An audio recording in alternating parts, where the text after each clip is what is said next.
Napakasakit na sa akin ka pa lumapit upang mapalapit sa taong pinapangarap mo na mapasayo. Pero dahil mahal kita wala akong magawa kundi ang ilakad siya upang kayo ay magkamabutihan. Palagi siyang bida sa aking mga kwento, pero sa likod ng kakulitan ko'y nakatago ang mga sakit. Sa mga oras na ika'y kikiligin, sa mga pambobola ko sa iyo upang siya ay tuluyan mo nang ang sagutin. Taga-abot sa tuwing kayo'y nagsusulatan, nakangiti sa iyong harapan, pero ang totoo ang puso ko'y luba ng sugatan. Sa bawat matatamis na salita na sa'yo ay kanyang ipinaparating, sinasabi ko nang nakangiti, pero ang totoo'y parang mapapraning. Na ako sa selos, lalo't nararamdaman kong nahulog ka na sa kanya. Tinitiis kong masaktan at lumuwa upang makita ka lang na masaya. Ikaw ay sinunod, kahit kapalit ito'y sarili ko'y pasakit. Ang misyon ko na kayo'y magkatuluyan bilang inyong tagapamagitan. At kayong kayo na, wala nang rason upang ika'y lapitan ko pa muli. Masakit man pero ang pagsisisi ay talagang laging nasa huli. Bakit ba hindi ko maiwasang masaktan sa tuwing nakikita ko kayong masaya at puno ng pagmamahalan? Bakit ba nilababa kita sa kanya kung alam mo namang gusto kita? Di sana ako nahihirapang makita kang sa kanya. Hindi na lang sana, hindi na lang sana ngayon hindi ko na kayang makitang kasama ng iba. Di na lang sana umasa sa lahat ng pampakilig ko para mapalapit siya. Tinulungan kong maging kayo habang ako ay nananabik sa iyo. Durog na durog ang puso nung pinaabot na ang liham na pinadala sa iyo ng aking matalik na kaibigan.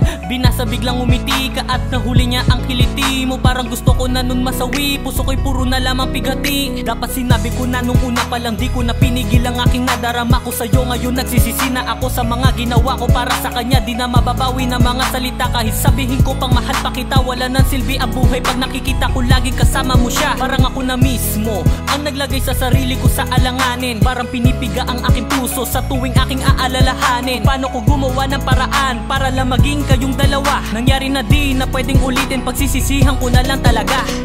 Bakit ba hindi ko maiwasang masaktan sa tuwing nakikita ko kayong masaya at puno ng pagmamahalan? Bakit ba nilababa kita sa kanya kung alam mo namang gusto kita? Di sana ako nahihirapang makita kang sa kanya.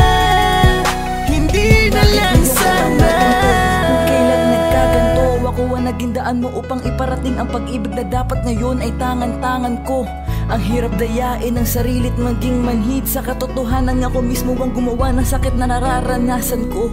Kung pwede ka lamang kalabitin upang iparating sa'yong nagsiselos na ako sa tuwing ikaw ay kanyang haharutin. Pero ganun pa man di ako nagbago, pinilit ko pa rin itago kahit nasasaktan na ako. Pero ano ito, nakahanda ko pa rin ilakad siya. Bakit ba di ako makawala sa pagkakabilanggo ko sa pag-ibig mo? May pag-asa pa bang ika'y makakasama? Kaso mukhang wala nang dahilan para aking harapin. Pangarapin ka dahil ang katotohanan ay natutunan mo na siyang mahalin. Kung alam ko lang ay di sana noon ko pa to inamin sa'yo.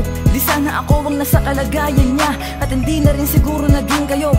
Pili kong tatanggapin ang nangyari, sana mag-iingat kayo parate. Ako na lang ang iiwas para sa puso may wala na siyang maging kahati. Bakit ba hindi ko